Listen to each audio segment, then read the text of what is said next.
No sé ustedes, pero un servidor empezó a estudiar la primaria allá por los 50, a 3 kilómetros de Linares, en un ejido que se llamaba La Loma.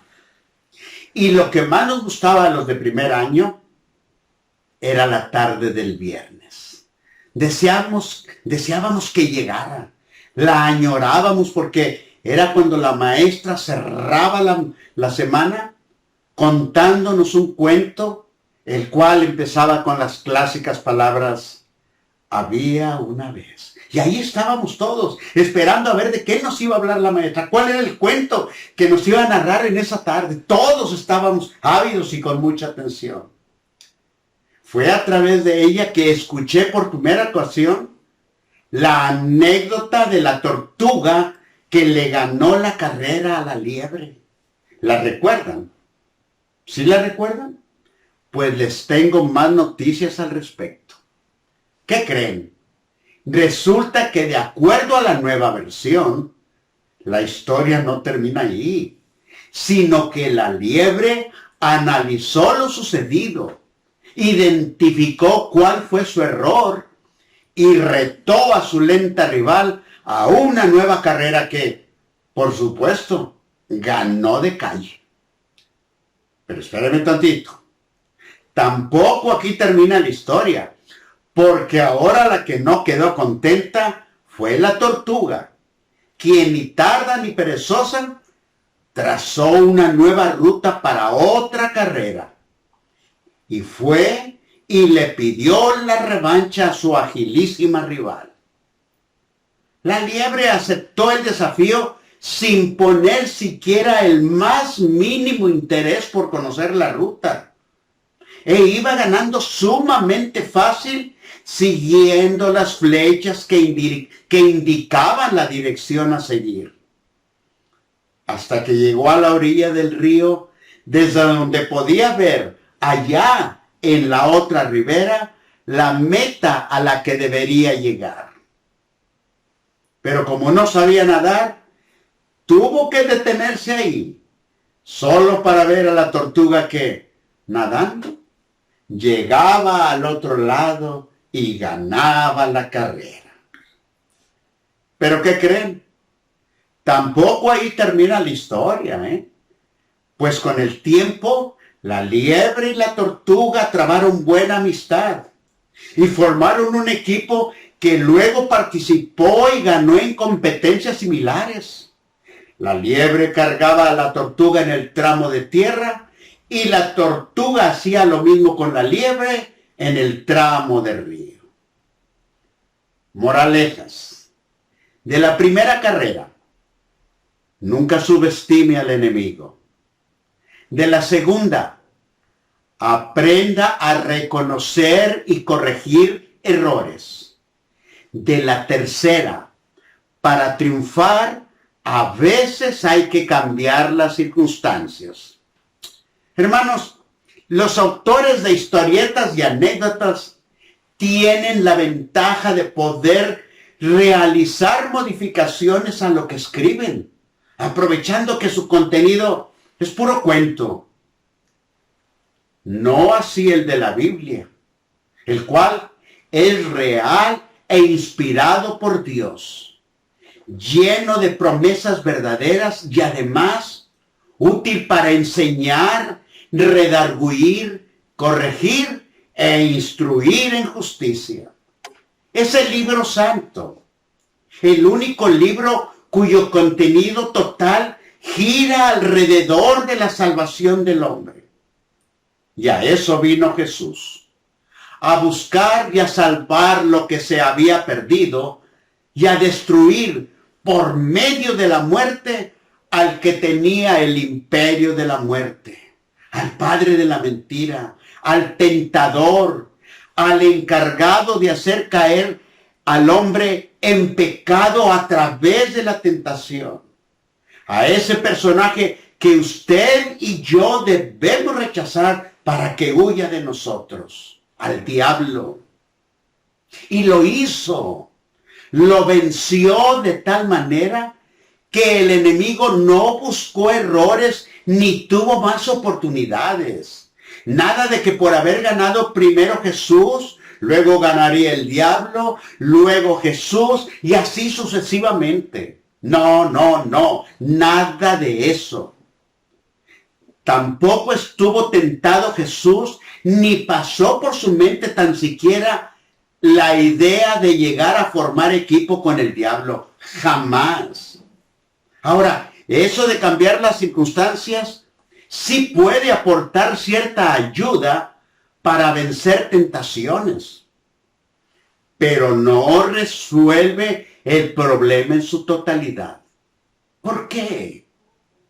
Porque el verdadero campo de batalla, mis hermanos, contra la tentación, no está fuera de nosotros, está aquí y aquí.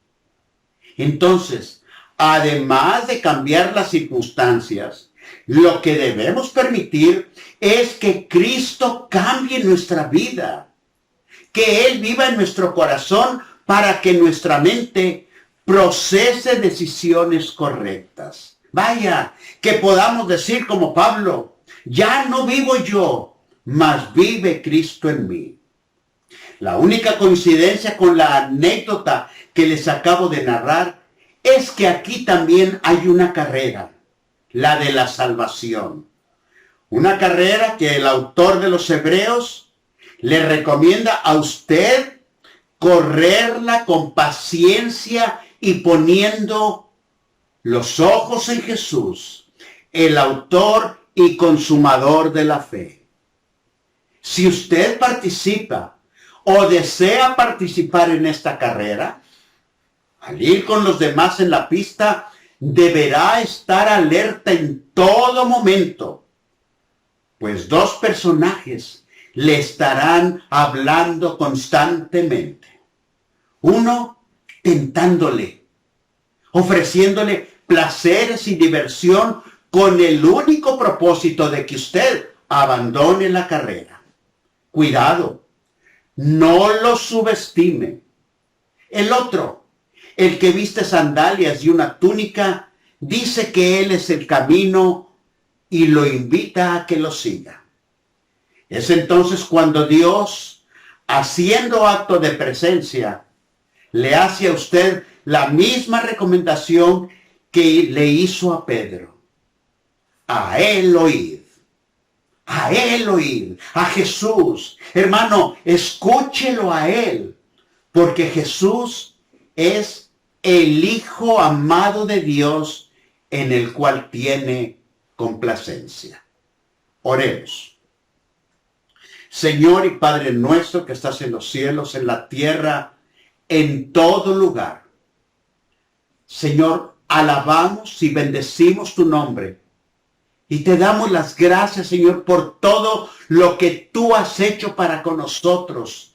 Tus cuidados, tu gracia, tu misericordia, Señor. Te pedimos que recibas nuestra gratitud por todo ello en esta mañana. Y también te pido lo mismo de siempre, Señor. Que seas tú el que hable a través de mí, para que tu palabra encuentre corazones fértiles, Señor, donde el producto de tu mensaje se multiplique al 100 por 1. Yo sé que así se hará, Señor, porque te lo estoy pidiendo como siempre, en el nombre bendito de Cristo Jesús. Amén. A todos los que están viendo y escuchando este programa, les saludo atentamente y con el mismo gusto de siempre. Y al mismo tiempo les envío un fuerte abrazo fraternal. A quienes son simpatizantes y han tenido a bien unirse a esta transmisión, les pido que me permitan identificarme con los siguientes datos.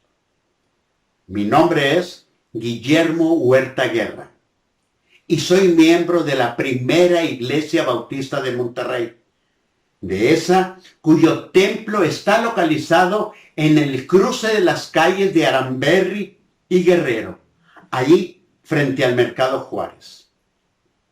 Mi presencia o participación en este evento se debe a lo siguiente. Primero, nuestra iglesia tiene un departamento que funciona como una escuela de esas a las que todos asistimos en alguna etapa de nuestra vida. Solo que en la nuestra, el único libro de texto que se lleva es la Biblia. Por tal motivo, el nombre completo de dicho departamento es Escuela Bíblica Dominical. Segundo, como en todas las instituciones educativas, en esta escuela también hay alumnos y maestros, con la diferencia de que nosotros no tenemos exalumnos. Y tercero, cada domingo se imparten clases para personas de todas las edades. Y en esta ocasión me toca a mí participar como maestro. Y lo hago compartiendo una lección que nos invita a estar alerta, a estar siempre alerta para evitar que las triquiñuelas del maligno hagan mella en nuestras vidas, a estar alerta para no dormirnos en nuestros laureles como lo hizo la liebre, a estar alerta para despreciar cualquier invitación que nos haga el diablo, a estar alerta cuando nos insinúe que hagamos equipo con él, a estar alerta en todo momento para poder continuar en la carrera de la salvación. El título de esta clase, el título de esta lección, muy sugestivo por cierto, es Velad y orad para que no entréis en tentación. Las causas que dieron origen al título de esta clase tuvieron lugar allá en Getsemaní la noche anterior a la crucifixión. Jesús había llegado a ese huerto con sus discípulos y les había pedido a Pedro y a 2 hijos de Zebedeo que se quedaran y velaran con él. Entonces él se fue un poco más adelante para orar. Necesitaba hacerlo. Le era imprescindible en ese momento estar en comunión con su Padre Celestial para hablar sobre la prueba que habría de enfrentar y para plantear, como lo hizo de hecho, la posibilidad de alguna otra alternativa. Jesús sabía que la prueba que le esperaba era muy difícil y era muy dolorosa, tanto que inclusive llegó a pedir en oración que si fuera posible pasara de él esa copa, la de la crucifixión. Sí, hermanos, la batalla dentro del alma de Jesús, allá en el huerto de Getsemaní, estaba en todo su apogeo. Y la salvación del hombre en esa hora crucial se sostenía tan solo con alfileres. Sin embargo, el haber estado como 1 hora en oración le permitió aceptar la voluntad de Dios. Dios lo fortaleció. Dios le dio entendimiento para que al final Jesús pudiera decir, pero no sea como yo quiero, sino como tú. En ese instante, mis hermanos, las palabras de Jesús convirtieron el huerto de Getsemaní en la puerta de la salvación para el hombre. Cuando terminó de hablar con su Padre Celestial, Jesús volvió a donde estaban sus discípulos y los halló durmiendo. Fue entonces que le dijo a Pedro, ¿qué pasó? ¿No pudiste velar conmigo 1 hora? Ante tal situación, optó por darle un mandamiento envuelto en papel de recomendación. Le dijo, velad y orad, para que no entréis en tentación. El espíritu a la verdad está dispuesto, pero la carne es débil. Como pueden ver, el contenido de este mandato es tan breve que puede ser escrito en una servilleta o memorizarse en menos de 1 minuto. Pero tan sólido que ha soportado los embates de críticas y cuestionamientos por más de 2000 años, manteniendo inalterable su principal característica, la de ser siempre actual y de beneficio para toda persona que se encuentre en peligro de tentación o pasando por pruebas en cualquier etapa de su vida. La principal diferencia entre prueba y tentación es que la primera le envía a Dios y la segunda la pone Satanás. Cada prueba que nos es enviada ya viene con propósitos integrados. Propósitos que redundan en beneficio personal, pues nos sirven para fortalecer la fe y el carácter, para mostrar el grado de fidelidad a Dios, pero sobre todo para nuestra edificación. En cambio, la tentación, aunque el maligno nos la ponga en bandeja de plata, es para destrucción, para hacernos caer, para debilitarnos, para distanciarnos de Dios, para hacernos inútiles y sin fruto. Ahora bien, aun cuando sabemos que el cristiano no pierde la salvación al caer en tentación, sí se pierde el gozo de la salvación. Se pierde algo en la dependencia del Espíritu y se pierde la influencia que pudiéramos haber tenido sobre otros al afectar el testimonio. Por tal motivo, el Señor nos previene para que no entremos en tentación y nos dice qué hacer para salir de ella cuanto antes. Tomemos muy en cuenta esto que les voy a mencionar. Entre más tiempo se experimente o se viva una prueba, mayor será el provecho que se obtenga. En la tentación sucede todo lo contrario. Es decir, necesitamos salir, alejarnos del área de peligro cuanto antes para evitar que se presenten en nuestra vida estragos espirituales, morales y físicos.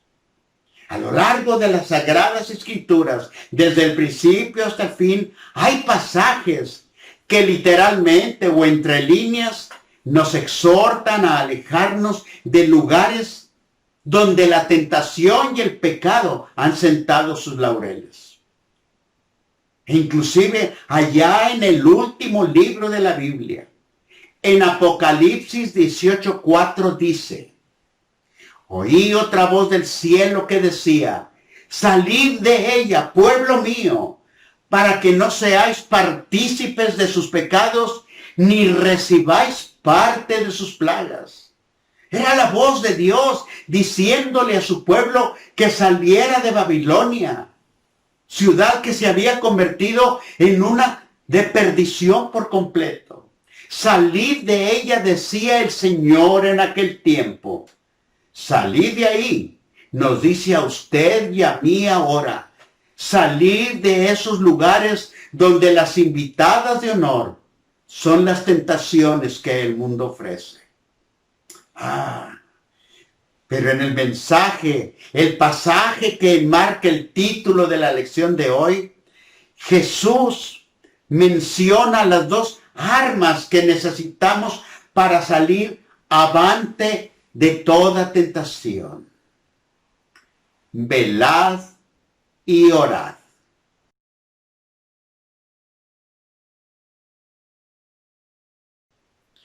Nos da el motivo para que no entréis en tentación. Nos señala lo positivo. El espíritu a la verdad está dispuesto y nos comprende en lo negativo, pero la carne es débil. Así pues, tenemos que las tentaciones son como los recibos de luz, agua y gas. Llegan y a veces se meten a nuestra casa hasta por debajo de la puerta, aunque uno no quiera. Entonces, ¿qué hacer con las tentaciones? Pues lo mismo que con los cobros. prepararse para hacerles frente, porque si no, a alguien la va a pasar muy mal. Vayamos por partes. Para empezar, usted y yo debemos aceptar que Dios participa en nuestra defensa contra la tentación. Mire, escuche lo que Pablo escribió en el 10:12 de su primera carta a los Corintios. Les decía, así que el que piensa estar firme, mire que no caiga. No os ha sobrevenido ninguna tentación que no sea humana. Pero fiel es Dios, que no os dejará ser tentados más de lo que podéis resistir, sino que dará también, juntamente con la tentación, la salida, para que podáis soportar. ¿Se da cuenta? Dios ha puesto un límite a la intensidad de cada una de las tentaciones que habremos de enfrentar. E independientemente de la naturaleza de cada tentación, ya sea que caiga en la esfera de las finanzas, del chisme, del sexo, de la ira o de cualquier otra esfera, Dios conoce nuestras limitaciones. Es por eso que Él mantiene vigilancia constante sobre la presión que Satanás pueda ejercer o llegue a tener en contra nuestra. ¿Desea un ejemplo de esto que le acabo de decir? Bien, escúchelo por favor. Sucedió cuando Jesús le dijo a Pedro, Satanás os ha pedido para zarandearos como a trigo, pero yo he rogado por ti. Con otras palabras, mis hermanos, mas con toda reverencia, el discípulo habría escuchado lo siguiente. Pedro, Satanás le ha pedido a mi Padre Celestial que le dé permiso de darte una buena zarandeada. Satanás ha pedido.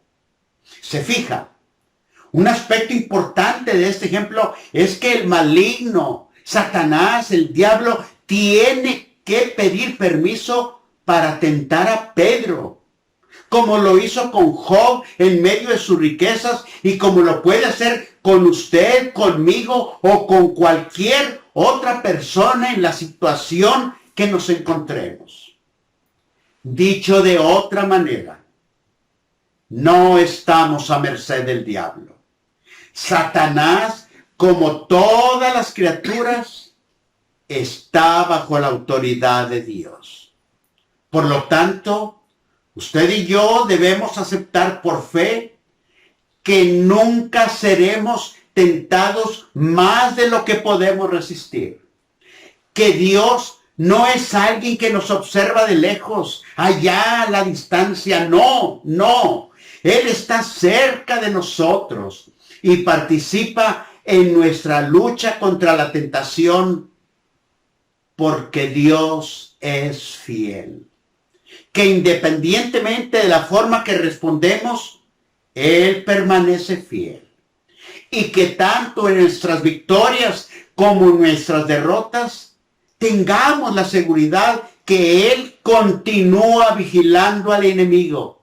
O sea, que todo sigue estando bajo el control de nuestro Padre Celestial. Por si lo anterior no fuera suficiente, Pablo hace énfasis en que Dios, nuestro Señor, con cada tentación, dará también la salida. ¿Para qué? Para que usted y yo la podamos soportar. Ahora bien, debido a que la carne es débil, el hombre puede caer en tentación y sufrir aflicciones por querer satisfacer la vanagloria y los deseos de la carne y de los ojos. Sin embargo, nada de esto proviene del Padre, sino del mundo.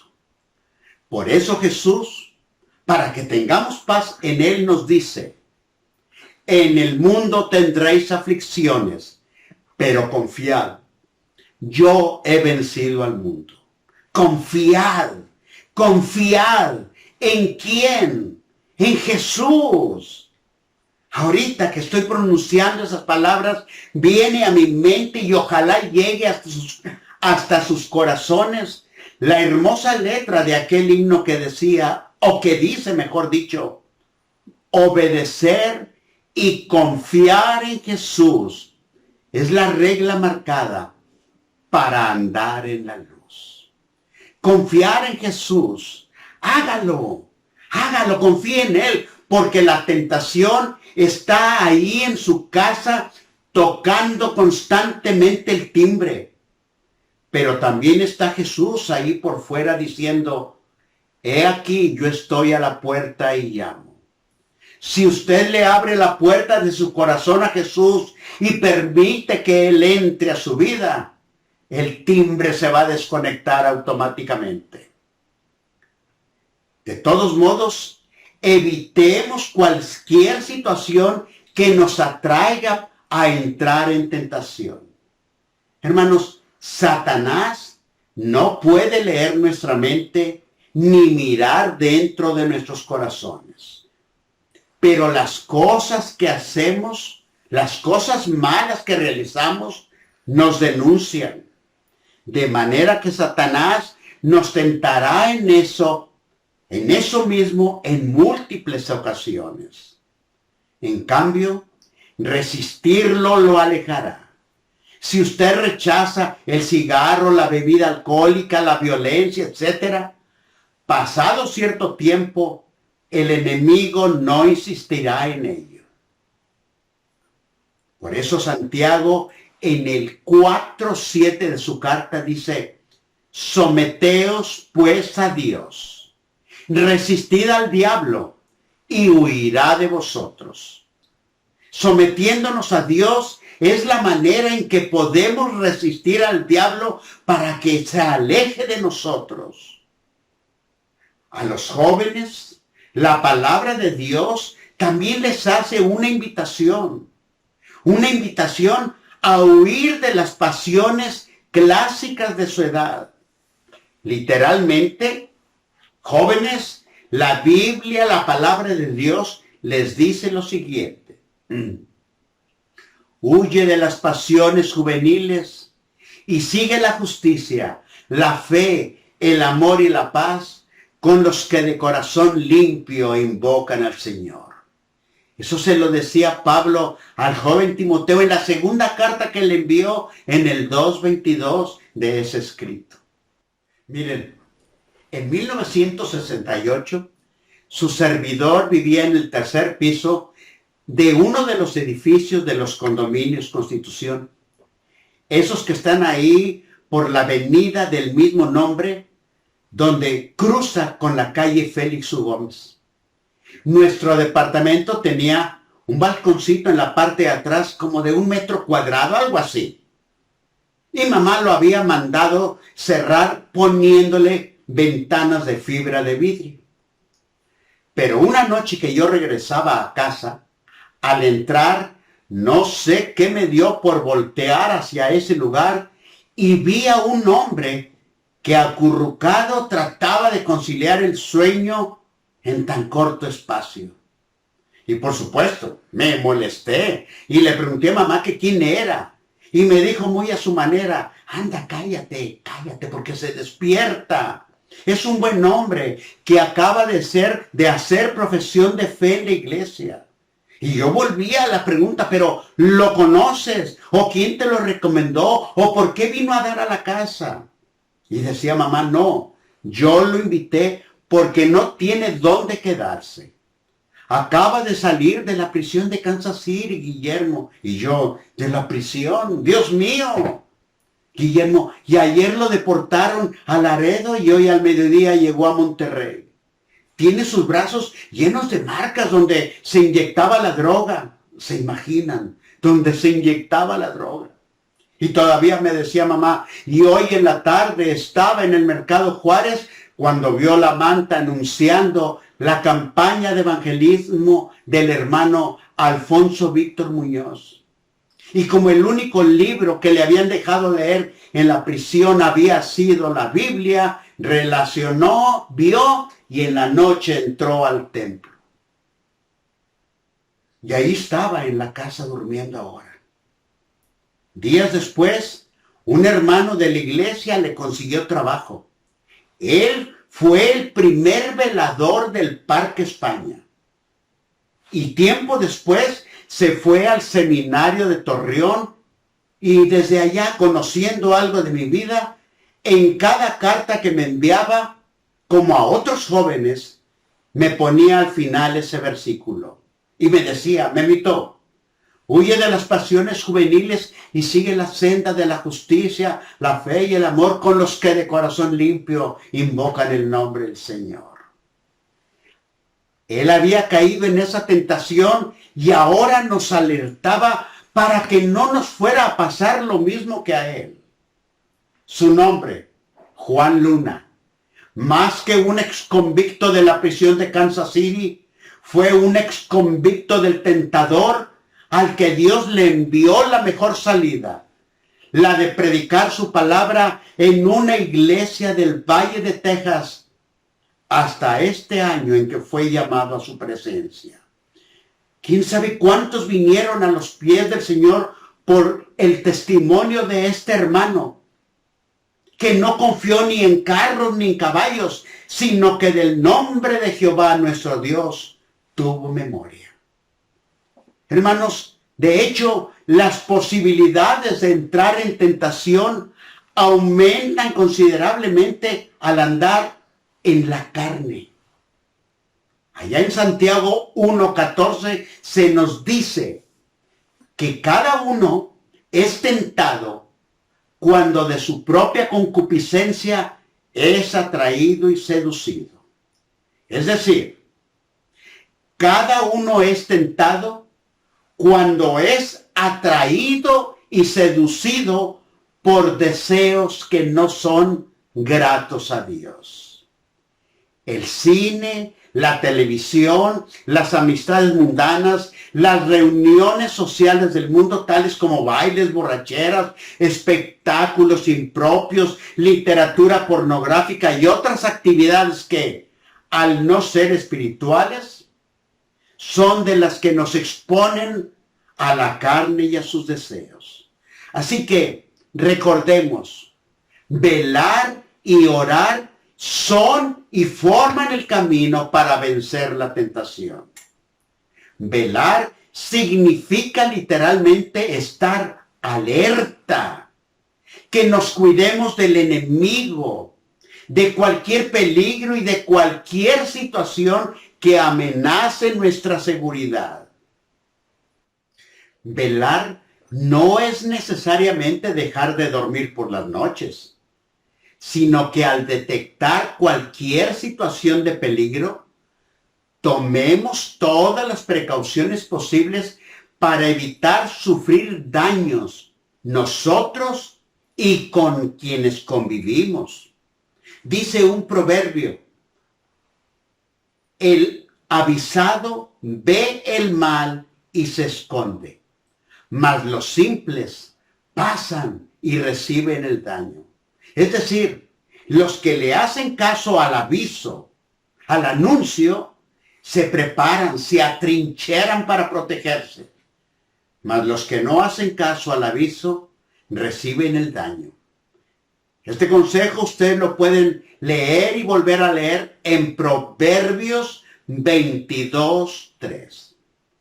Hermanos, a menudo es el padre de familia y muchas veces la madre de familia la que percibe el peligro en cierta actividad dudosa de algún miembro de la familia. Y es su deber advertir al afectado o a los afectados. Pero cada cristiano debe estar alerta para identificar todo lo que se puede convertir en tentación antes que llegue y destruya parte de su vida.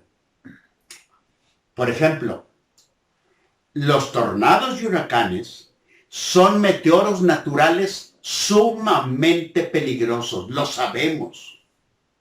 Pero ahora con la información que los científicos recaban de la red satelital, es posible detectarlos a tiempo, trazar la ruta que seguirán y conocer la hora y categoría con que impactarán a determinadas poblaciones.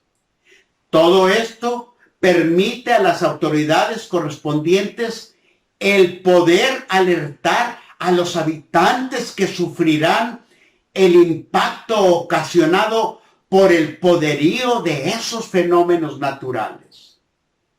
Quienes hemos vivido el paso de los huracanes como el Viula en el 67, el Gilberto en el 88, el Alex en el 10 y el Hanna en este año, nos hemos podido dar cuenta que tanto el número de víctimas como el costo de los daños materiales ha ido en franca disminución, porque población y autoridades tomaron las medidas pertinentes para enfrentarlos. Vaya, dicho de otra manera, dieron la voz de alerta, de velar para estar al pendiente y evitar que los daños fueran mayores. Sin embargo, todavía hay personas que aun cuando ven el peligro se muestran indiferentes, se creen autosuficientes o fuera de serie y se deciden a resistirlo por sí mismos. Ustedes y yo lo hemos visto durante la pandemia. Gente que no obedece, gente que no hace caso, gente que no se quede en casa y que no usa el cubrebocas. Gente que se llena de una confianza y de una fe que ponen no en el Señor, sino en ellos mismos. Por eso, al llegar la tentación, caen una y otra vez. Esa realidad contrista nuestro espíritu. Y la fe, mis hermanos, en lugar de salir fortalecida, se debilita más y más. Entonces, ¿qué se le puede decir a esa gente que pregunta qué sucedió? ¿De qué sirvió la atención, el valor y la fe? Aquí vale la pena recordar lo que le pasó a Pedro. Eso lo podemos encontrar en Mateo 26:35. Escuchen. Pedro dijo a Jesús: aunque me sea necesario morir contigo, no te negaré. Y todos los discípulos dijeron lo mismo. ¿Y qué sucedió al poco tiempo? Pues que Pedro lo negó en 3 ocasiones y los discípulos, dejándole en Getsemaní, huyeron cuando vieron venir a los que iban a prender a Jesús. Si la fe está depositada en nosotros mismos, en nuestra experiencia, en nuestra propia fe, sufriremos como Pedro y fallaremos como los discípulos allá en aquella ocasión. Pero si al ver el terrible peligro nos damos cuenta y aceptamos nuestra insignificancia y acudimos con humildad al Señor en oración una y otra vez como lo hizo Jesús, obtendremos de Él misericordia. Dijo un siervo del Señor: en todos mis años de pastor, nunca he conocido a una persona que haya esperado en Dios y lo haya lamentado después. Hermanos, el demonio más pequeño es más grande que nosotros, pero Jesús, nuestro Señor, es más grande y poderoso que Satanás y todos sus ángeles. Por eso decía Jesús con tanta seguridad: en el mundo tendréis aflicción, mas confiad, yo he vencido al mundo. Léalo después, lo va a encontrar allí en Juan 16:33b.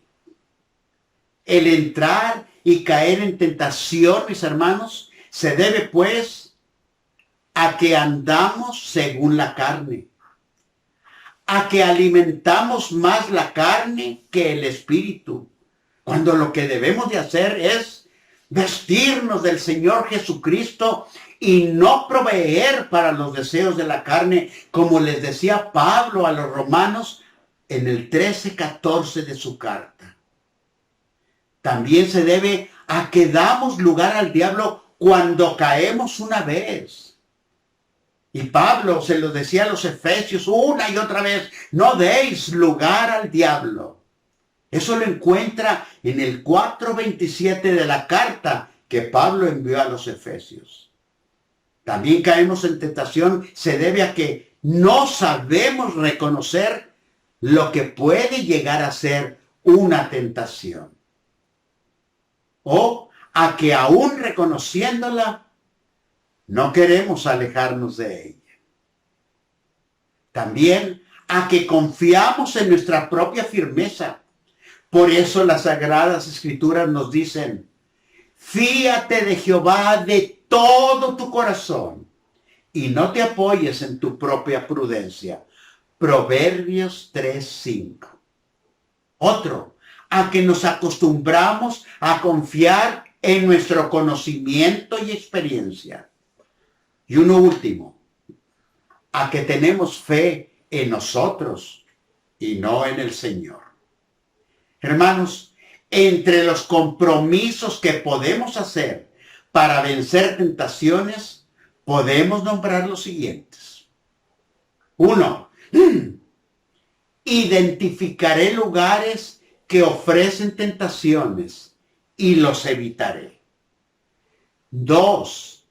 Recordaré que cada vez que ocurre una tentación, Dios tiene una recompensa mayor si resulto vencedor. 3. Reconoceré que si he caído en tentación, necesito ayuda del Señor y debo acudir a Él en oración. 4. Evitaré confiar en mis propias fuerzas. Y 5. Grábenselo bien, llévenlo en su corazón. Echaré mano frente a toda tentación de las dos principales armas que Jesús nos recomienda. Velad y orad. Dios los bendiga. Gracias.